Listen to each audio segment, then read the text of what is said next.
how to adjust the screen brightness in Windows 11.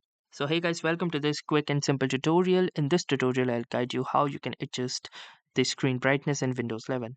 Now whether it is your laptop or a native display or monitor that you're using, controlling the brightness in Windows 11 is fairly very easy. So the very easy thing that you can do is simply move your cursor towards the bottom right corner and you will see the taskbar if not already visible. Then you will need to simply click over to this option right here. You can click anywhere onto these three buttons and you will see this particular pop-up that appears. And from here you can see the first slider.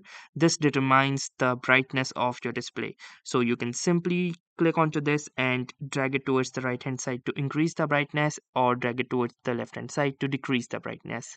Apart from this, if you are not able to access this particular window right here, so what you can do is simply go to the search bar and search for settings. Now this will lead you to the system settings, from where you will simply go to the system and from there go to display, and within the display you can see this first option, that is brightness.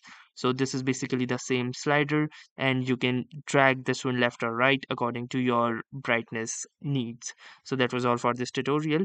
Thanks for watching and have a nice day.